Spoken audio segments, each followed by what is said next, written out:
Hi guys, as we're planning this series, the idea was to focus on prayer, specifically like starting the year with prayer, okay? And when it comes to prayer, we tend to sometimes pour our hearts out to God. And sometimes to pour our hearts out, or when we're communicating with someone that we really need to communicate to, sometimes the element of trust is needed. So I suggested to bring up the element of trust, especially because it was suggested that there's 365 times in the Bible it mentions do not fear. However, I've done a little bit of research and I need to see with Abuna first, okay? Because according to ChatGPT, it doesn't say do not fear 365 times like the days of the year. It says it within the regions between 80 to 120 times. However, the trust element is important when we're praying. And add one more command, 366. 366 if it's a leap year. Which is the leap year. Yeah, okay. Okay. Well, I'll discuss it with Abuna to find out a little bit more details because I'm a little bit intrigued as well. First of all, okay, Psalm 125, verse 1. Those who trust in the Lord are like Mount Zion, which cannot be moved, but abides forever. The one that trusts in the Lord, according to this verse, is like a mountain. It cannot be shaken. Nothing can knock a mountain down or its foundation. And it compares to the one that trusts in God to a mountain. I'm not a geologist here, but what can shake a mountain, you know? Can you kick a mountain? Can you throw a rock on a mountain? Would that do anything? Can you ram your car into a mountain? Can you ram a truck into a mountain? Can you fly a plane into a mountain? Would that do anything? Can a fire take down a mountain? It probably won't. It's going to burn everything, but the mountain won't be moved. Can rain do anything to a mountain? Nothing can shake a mountain. That verse is supposed to be us. We should trust in God no matter what life throws at us. All of you have lived long enough to know, like if you go through a day in this life, things will attempt to shake us. When we encounter trials, when we encounter pain, when we see injustice, suffering, we get a call from a doctor, when we get called to the boss's office. You see bad news all over the TV, you know? Now we need to think, am I unshakable? Is this going to shake us? Let's look at it into an even smaller level. Sometimes it's not even these big things. Sometimes you plan your day perfectly, you get into your car and then a little bit of traffic hits you and then it just turns your day very shambolic, you know? Or you get ill and you have an interview, okay? And then you struggle to carry out your interview. Or you're praying for something or someone and it just doesn't go your way. Are you unshakable? That's the question that one of us needs to think about. Sometimes, unfortunately, it's not even the big things, it's the smaller things. Oops. Now, there's a book. I haven't read this book, okay? It says, if God loves me, why can't I get my locker to open? Or locker open, you know? I haven't read it, but I thought the title was quite interesting, actually. So it made me think, yeah, we come to church. Yeah, we love God. Yeah, we trust God. But when we come face to face with our first barrier, how do we react? Those who trust in the Lord are like Mount Zion, which cannot be moved, but abides forever. I want us to all try to get this verse embedded on us by the end of this talk. Are we like mountains? Sometimes I think we're more like leaves. The slightest bit of movement moves the leaf. Slightest sneeze moves the leaf, okay? That's our faith, unfortunately. The goal for the end of this series is to relearn how to pray and to trust God that He's listening and He's not ignoring us. There was an article once posted and it was titled, Can We Trust God? And in this article had a different point of view to how sometimes we view this specific thing. It talks about God being the issue, not us trusting God, you know, that having no trust in God.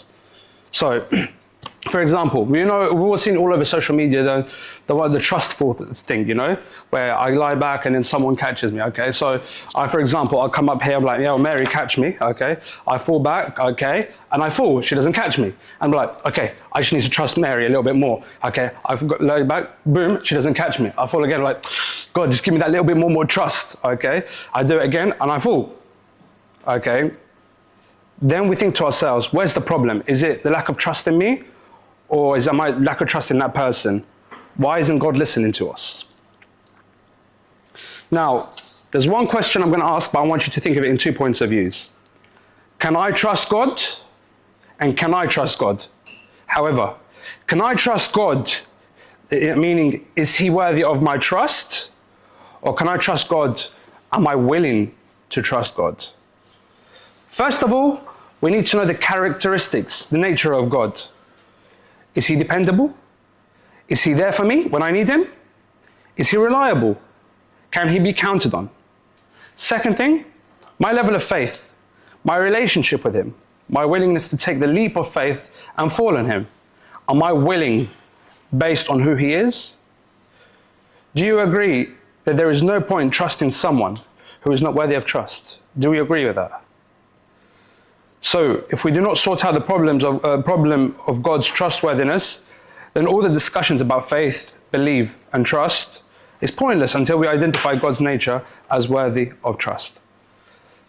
If we solve these 2 questions, if we can come to a conclusion that God is trustworthy and worthy of the utmost trust and willing to place my trust in him, do you know what that would make me? It would make me unshakable, invincible. Nothing can knock me down if we get these 2 things to be aligned. A question for you all, and I want you all to think deeply about it. If you had to draw a picture, you had to tell a story or explain what trusting in God looks like, how would you do so? What does it look like?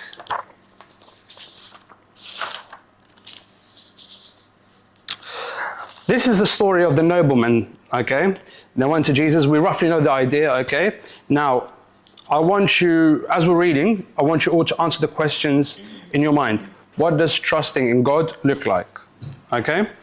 And I want you all to pinpoint at what stage does the nobleman trust God? Okay? Let's say at the beginning of the story, we all know the story roughly. We're going to read it. But at the beginning of the story, let's say he was just a casual observer. He saw, he heard things, he didn't know him very well. Okay? And by the end of this, he was a follower. He was a disciple of him, okay? But at what point in that story does he make that shift, okay? Can I get, Mary, as you sit in the front, can you please read the passage for me? So Jesus came again to Cana of Galilee, where he had made the water wine. And there was a certain nobleman whose son was sick at Capernaum. When he heard that Jesus had come out of Judea into Galilee, he went to him and implored him to come down and heal his son, for he was at the point of death. Then Jesus said to him, "Unless you people see signs and wonders, you will by no means believe." The nobleman said to him, "Sir, come down before my child dies." Jesus said to him, "Go your way, your son lives." So the man believed the word that Jesus spoke to him, and he went his way. And as he was now going down, his servant met him and told him, saying, "Your son lives." Then he inquired of them the hour when he got better. And he said to them, and they said to him, "Yesterday at the 7th hour, the fever left him." So the father knew that it was at the same hour in which Jesus said to him, "Your son lives." And he himself believed, and his whole household. Thank you very much. Let's dive a bit deeper here, okay? There are 3 points where it makes sense that this man believed. Point 1, okay, when he decided to go to Jesus, okay? Point 2, when Jesus told him to go away. And point 3 is when he saw and him and his household believed, okay? Now, when did his heart truly change? I want to show of hands. Who thinks it's point 1? Who thinks it's point 2? Who thinks it's point 3? Okay, not all of you voted, but okay. The answer is how you define faith, how you define trust, and how you define belief. Okay? There's no right or wrong answer here. However, we're going to break it down. Now, I believe trust, faith, or belief, whatever one you want to choose, okay, is less of yes and no, and more of warm, warmer, and warmer. Okay? Meaning, it's not a case of I trust and I don't trust. It's a case of trusting him a little bit more, trusting him a little bit more. That could be the same, you could put it as the same concept as a room, you know? You walk into your room, into your house, okay, it can be cold, okay, you can put the temperature a little bit up, you might want to put it up a little bit more up, a little bit more, you want it really a bit hot, you know? It's just the exact same concept. It might be 23 degrees, might be 25 degrees, might be 28 degrees. It's exactly the same concept, okay? Unfortunately, we like black and white, yes or no. You're either doing it or you're not doing it. Faith doesn't work like that. Faith is about degrees. It can start cold and you get warm, warm, warm, and eventually, hopefully, hot. Just like the nobleman, did we have the same level of warmth at the beginning of the story? Did he have the same level of warmth as the beginning as the end? For that reason, I'm going to split trust and faith into 3 different categories. Hope, obedience, and trust. And the good thing about these 3 acronyms, okay, or this acronym, is that it reads hot, okay? We need to be hot in God. Man started with hope, moved to obedience, and ended in trust. Hope. Hope was for everyone that voted for the first option I asked for, okay? Let's read that verse, because that's what the first level was, okay? When he heard that Jesus had come out of Judea into Galilee, he went to him and implored him to come down and heal his son, for he was at the point of death. Okay? That took a certain level of faith, belief, and trust to do what this man did. Why? He didn't know Jesus. He had no relationship with Jesus. But he heard he does miracles. But he also heard from the rabbis. He heard all the bad stuff. He heard he's a con artist. He was bad news. He was demon possessed. He was working the works of demons, you know?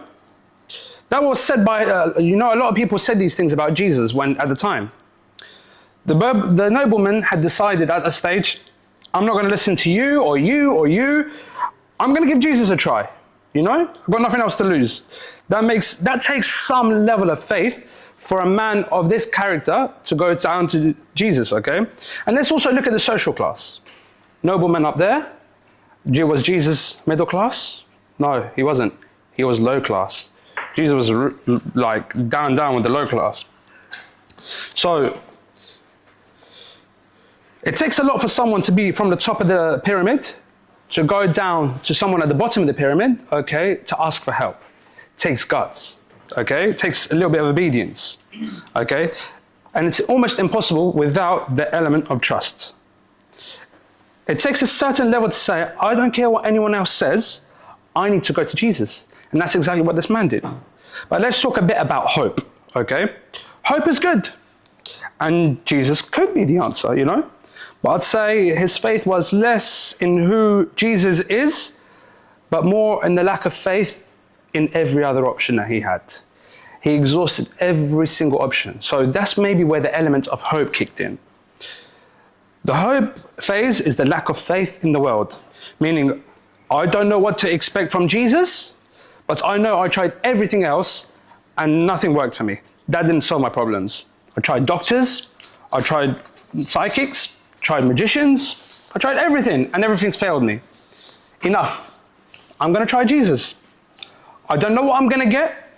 I've never met the guy, okay? But people are talking about him. Some are good, some are bad. Some people are really into Jesus and some think he's a demon. But I'm done trying everything else, so I'm going to give him a go. Clearly, this wasn't the ideal level of faith like we're after, but we all started at that stage, you know? We didn't walk from day one saying, do you know what, Jesus, I'm going to follow you because you're the truth, you're the way, you're the life. I don't think any of us actually felt that and followed Jesus straight away like that. We went to him for hope. We experienced his love, knowing that truly he actually cares for us. We went to him because we were done trying everything else in the world. We tried to find satisfaction elsewhere, and we couldn't find it.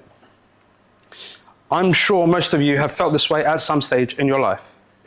The first step's not bad, okay? But it's only the first step. Second step, obedience.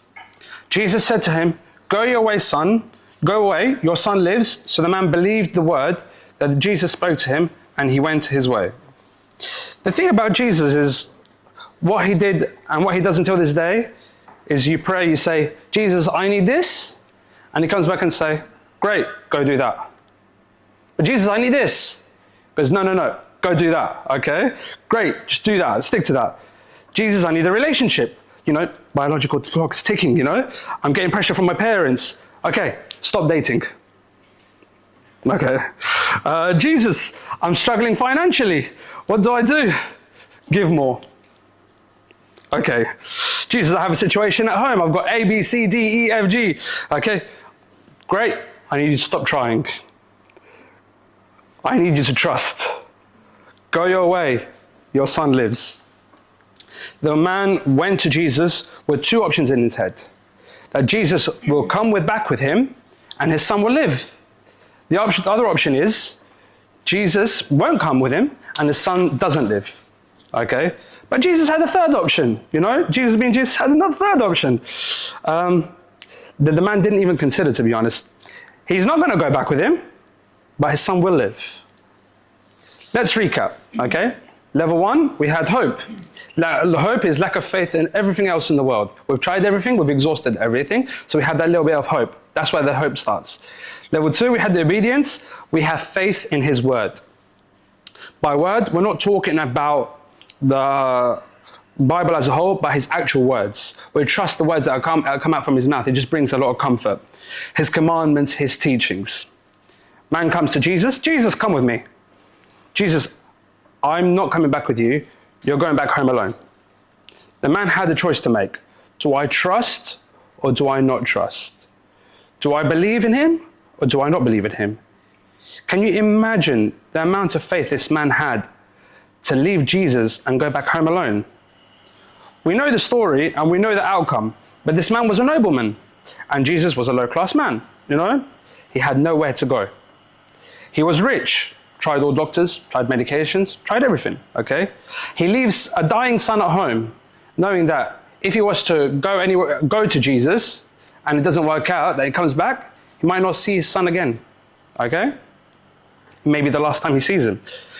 Jesus wasn't even close, okay? He had to travel roughly, according to the studies, about 25 miles. There was no cars. Could have been on a donkey, could have been on a horse, could have been walking, okay? He knew what city or town he was in, but he didn't know his exact location, They didn't have phones like us, No GPS, no send your location, okay? He couldn't be like, "Hey, Jesus, can you meet me at Starbucks?" Okay? So he had to go and ask around. Might have been told, "You know what? Jesus last time was seen at the wedding. Go to the wedding. You'll find him there." He might have gone to the wedding and realized that he had gone. He just missed him. Okay? He might have gone there and asked, "Do you know this man? Do you know this man named Jesus?" And a lot of people might have responded, "No, I don't know." But I went and asked and said, "Do you know Jesus?" A lot of people might have responded and said, "Yeah, but why are you looking for him? He's demon possessed. This man's just not a good man, etc. He traveled for a long time, and it can be off-putting when to travel that far. It takes you that long to get there, and it's easy for someone to give up. One day, however, he found him. He probably had gifts for him as well. Being a nobleman, being rich, asking for help, he probably had gifts for him. Jesus responds, "You know what? You're a good man. Don't worry. You'll be okay. Go back." The man, "Jesus, I've been searching for you. I have no other hope. I've tried everything. I need you to come back with me." "Jesus, your son lives. Go home." The man responds back to, "Jesus, you don't understand. If you don't come back, my son will die." Okay? So Jesus goes up to him, "Go your way, your son lives." It's like that assurance. Okay? Go away, your son lives. Have you ever prayed over and over again, and the end result is Jesus saying, "Don't worry, I got it. Okay? And then we think to ourselves, Jesus, what do you have? You know, we're a bit confused. And Jesus is like, I got it. Don't worry. I know you got it, Jesus, but what is it? You know, sometimes we have no patience, and it's the lack of trust in him that thing makes us want to know what it is. People have voted in for the second stage. It's totally understandable. To have this level of faith, to leave Jesus and just take his word and go home, okay, requires a lot of faith and trust. Don't forget, this man was a nobleman, so he could have easily, you know, had his servants capture Jesus, grab him, force him back home, but that wasn't the case, okay? The nobleman, I don't know why, but I'm going to trust you, okay? What can be higher than this level of trust or faith? Is there anything higher? The answer is yes. Trust. Then he inquired of them the hour when he got better, and they said to him, yesterday at the 7th hour, the fever left him. So the father knew that it was at that same hour in which Jesus said to him, your son lives, and he himself believed, not just he believed, and his whole household. He obeyed his word, but he wasn't fully there, okay? Or else, you know, he wouldn't have asked at what hour was he healed, okay?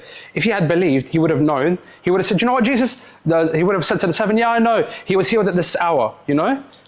And then that's the kind of trust that we kind of need to get to, okay? He was warm, but he wasn't hot. He wasn't on fire. So, just iterating, he himself believed and his whole household. This is the trust level. This is done deal. This is the real deal. I don't care what anyone else says about him. I witnessed with my own eyes. I went, I begged, he told me, it made no sense. I obeyed everything the way he said it. Jesus, do you know what? I owe you everything. Do you know what? Here's a blank check. Put whatever figure you want, you know? I believe, but not just me, I believe, me and my whole household. Let's analyze the story a little bit, okay? All of this happened roughly in a day or so, okay? Well, for us, we're reading it in 7 verses. He starts his journey with hope. I hope Jesus is. Then he went to, I think Jesus is. And by the end of the story, I know who Jesus is. This is the lifetime path for us to reach, but this man encountered it all in one day. Now, I have a video prepared, okay? It's a 7-minute video, okay? Please focus on the video and try and focus on the difference in levels between 1, 2, and 3, okay? Vicky?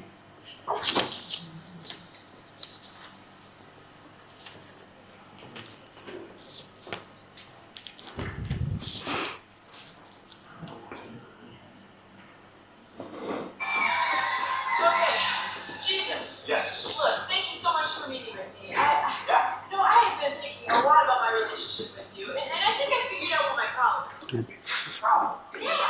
Well, Obedience is when you can connect the dots. Yeah, please. okay. Well, it's, you see, the problem is that I don't trust you very much, you know? You don't trust me. Right. I mean, when I say I don't trust you very much, really what I mean is like, I don't trust you at all, you know? I don't know, I wish that I did, but it's like, I don't know, you tell me to do something, it just doesn't make any sense, you know? And then things just get all messed up in my head. I can teach you how to trust me if you want to learn. Really? Yes. Do you have a book or something? Well, yes. Okay. But I have an exercise that I think it'll really help you. Oh, really? If you want to try it. Yeah, I mean, I'd love to trust you, I just don't, you know? So, Okay, I think you're going to do well. Okay. Just stand here. Oh, okay. Face this direction. Oh, all right. Okay? I will stand behind you. Oh, okay. All right. Now, Kathleen. Jesus, hey. Hey. Okay. Turn around. Oh, yeah, right. Yeah. Okay, got it. Kathleen, Yeah. do you trust me?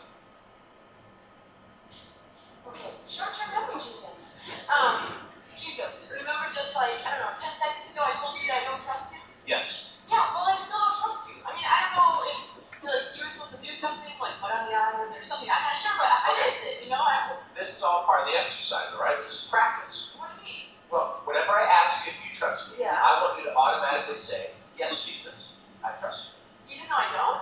It's practice. Practice. Yeah. Okay. You can do it, okay? Okay. Do you trust me? Yes, Jesus, I trust you. Good. Okay.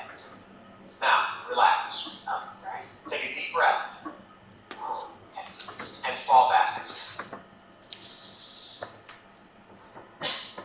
just mean like, woo! Is that what we're talking about here?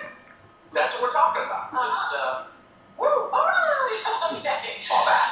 And then what? Then what? Yeah. Well, you know what your part is, right? Yeah. I mean, you said face this way and then fall back. Fall back. Okay. Now, the rest of it. Yes, the rest of it. Go ahead. The rest of it, you don't need to be concerned about. But you know what? It's like the rest of it that I'm really concerned about. So, Right. if we could just go ahead and talk through that. Okay, Kat, I want you to do your part. Yeah, okay. I will take care of the rest. Right, I know. After all, you do trust me, right?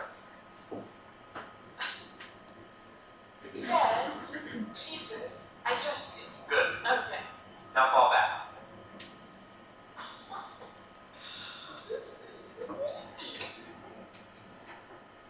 Hey, wait. Okay, what about if I put my arms up and somebody wants to catch me? Oh, like a little trust fall? Is that what we're doing here? Oh, well, if it helps you to put your arms up, Yeah. you go right ahead. Okay. All right, this is good. All right, here I come. Here we Okay. go. Okay. Kat.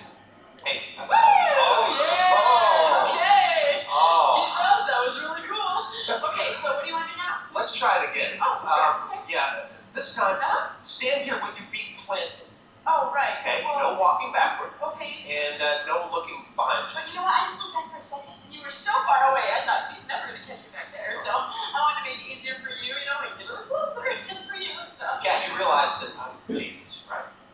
First, so I can do this. Oh, no. I know. I just. And you can do this. Well, yeah, of course. I I mean, mean, nice. you trust me, don't you? Yes. Jesus, I trust you. Good. Fall back. Oh, okay. You know what? I can do this. You can do it. I can do this. I'm going to do it for real this time. I believe you can do it. Okay. All right. I'm just going to do it. Okay. Please catch me. Okay.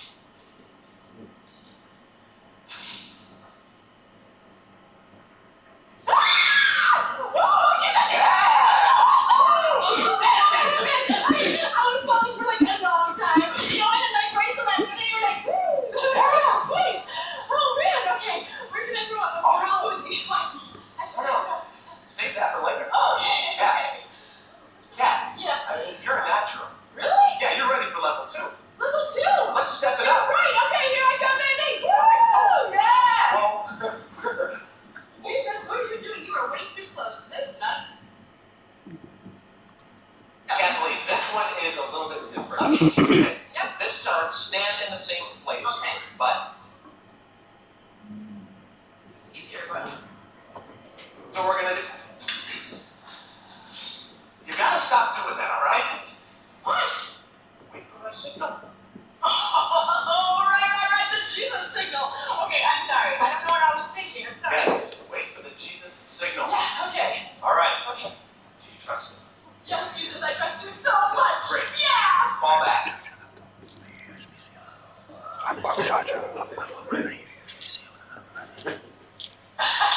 Oh, that's awesome. Oh, it is. Yeah. Especially when you do it. Are you serious? Of course. What?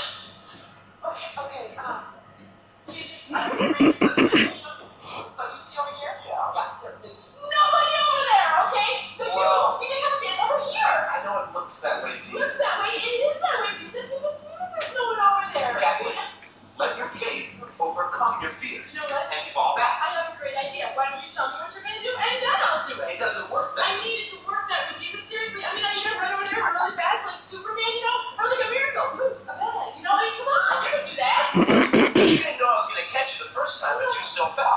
not behind me. That makes sense, you know, but this is just crazy. No, it's not crazy. You're making all of this. You know what, Jesus? When I came out here, I didn't trust you at all. That's right. But now I trust you so much. Oh, and but I there's was so much thinking more to do. that this is just kind of enough. Because, I mean, before I just felt lousy. But now I just feel so great. No, Cal, you're not done yet. Maybe I should start a trust ministry. That's a great idea, Jesus. Thank you. Oh, You're not even listening to me. That is so great. I want to Okay, teach guys, you look. how to trust you. That's a great idea. I want to take you to the next place. I want to help you grow. That's just so great. Cat? I am the greatest. What? I am the greatest because I obviously trust Jesus the most. So, You're not done. what I'm No. That was the end of it, yeah.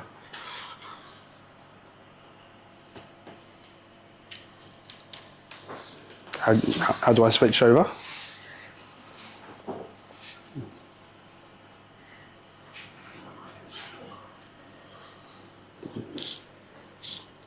Yeah, okay. Perfect. Do you see the difference now between the different levels? You know, the hope, the obedience, the trust, okay? Do you see the difference between 2 and 3?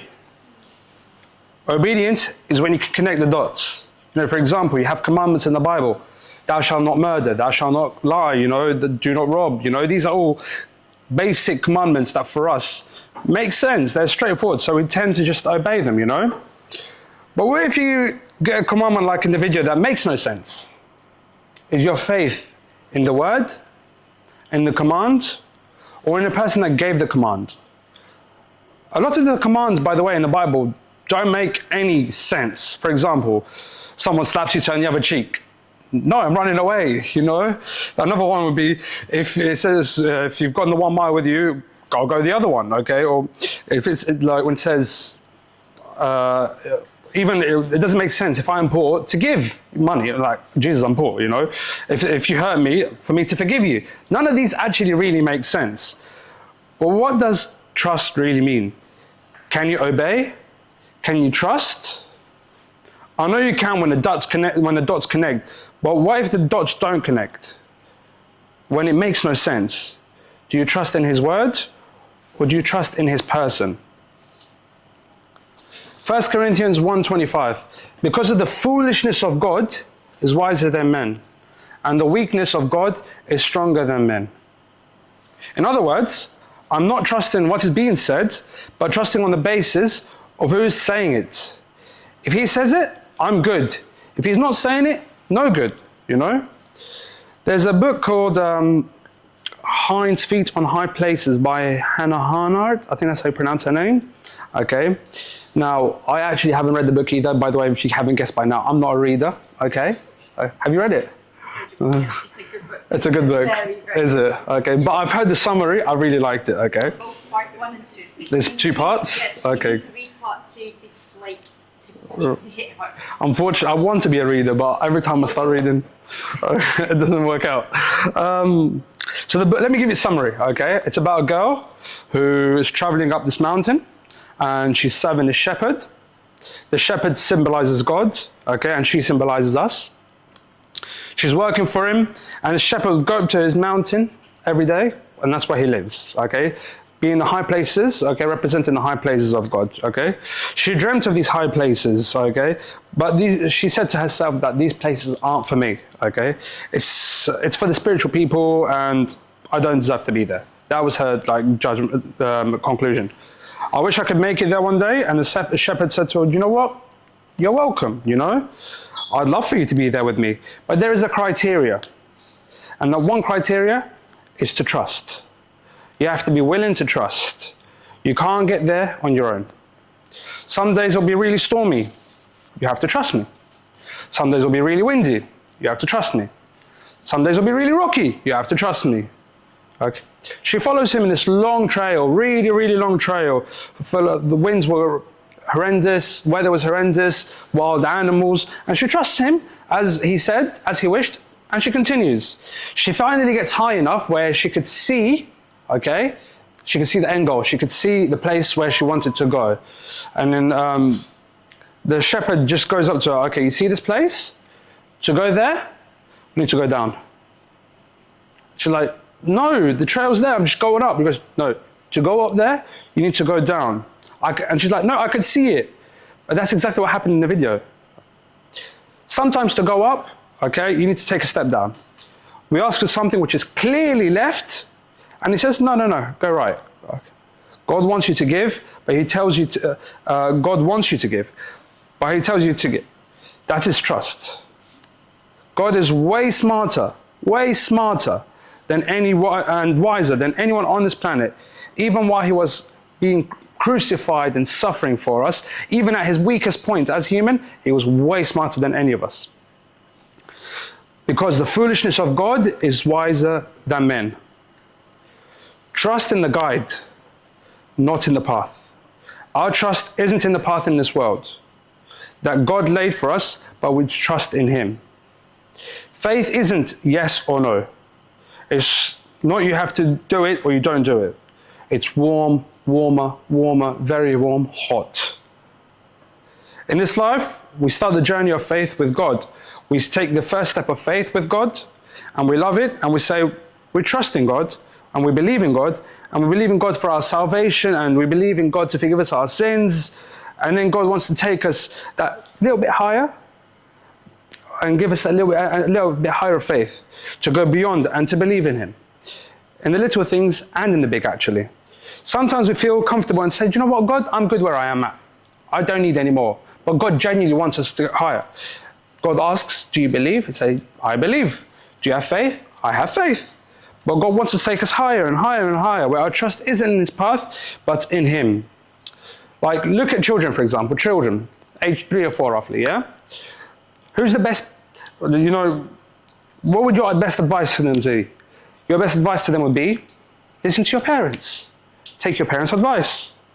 Their parents have unconditional love for them. They love towards them and they care for them, you know? If your kid says, you know what, why is it important to brush my teeth? I don't want to brush my teeth. We as parents, or I don't know, none of us here are parents. Abuna is, Fi Abraham here, I don't know if there's any other parents I can't see. Okay, but as parents, they care for their kids, okay? You know, kids will be like, why do I have to eat veg? Why can't I eat dessert? Why can't I eat sweets? Okay? Parents know what's best for their kids. Why do I have to go to bed? I want to stay up, I want to play games. We as adults, okay, we know the importance of going to bed. Trust, okay? These kids need to be able to trust your parents. The difference intellectually between a 3-4-year-old and a parent is nothing compared to the intellectual level between the parents or us adults and God. The 4-year-old's intellectual ability will catch up at some stage, 15, 20 years, some even quicker, you know. But between an intellectual ability and God, God is the maker of time. God is the eternal one, the infinite one. If you think the 4-year-old can't understand what the parent's talking about, then how do we expect for us to know what God is talking about?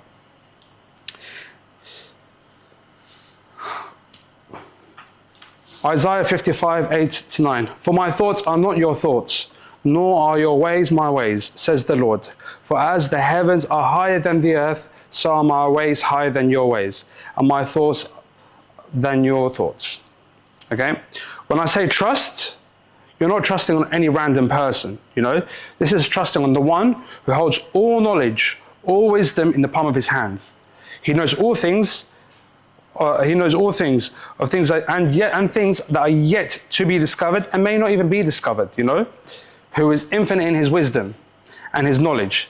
And that's the one we need to put our trust on. Now, I was sent a reel about, and to be honest, I loved it and I had to stick it in there, okay? And I want us all to repeat this quite a few times, okay? Repeat after me. Worry does nothing. Worry does nothing. Prayer moves mountains. Prayer moves mountains. Worry does nothing. Worry does nothing. Prayer moves mountains. Prayer moves mountains. Keep this in your mind, and every time you have a worry, okay, remind yourself, this worrying is not going to do anything for you. It actually makes things worse. Turn your worries into prayer. at that very moment, actually. Turn it into prayer at that very moment. The second you recognize that you're worrying about a matter, turn it into a prayer. Because at this point, now you're giving it to God. When you worry, you're holding on to it yourself. So just hand it back to God. I saw a meme or a photo of a saying for Pope Carolus, okay? And it says, trust that God sees you, he hears you and feels for you. So your little matters are very big before his love, and your big matters are very small before his might. I don't think I actually need to comment on that, okay? Now, this is the scary stuff, okay? Matthew 13:58. Now he did not do many mighty works there because of their unbelief. That's scary. I don't want to hear this verse at all being said to me. I don't want to hear it from my household. I don't want to hear it from my church or any of my services or any of my friends. Okay? We don't want to be, we don't want to be people who don't trust him or become unbelievers and have this verse aimed at us. We want to be people of Psalm 125, mountains, unshakable. I just want to conclude and say, I pray that you build trust in God and you become unshakable, okay? So that when, God forbid, you get a bad diagnosis, you're like, do you know what? I trust you, God. You get laid off work? Don't worry, I trust you, God. The viruses, we had COVID, do you know what? I trust you, God. Let the economy drop, I don't care. I trust God. And remember, build your faith, build your trust in God so that you're unshakable. And thank you for listening.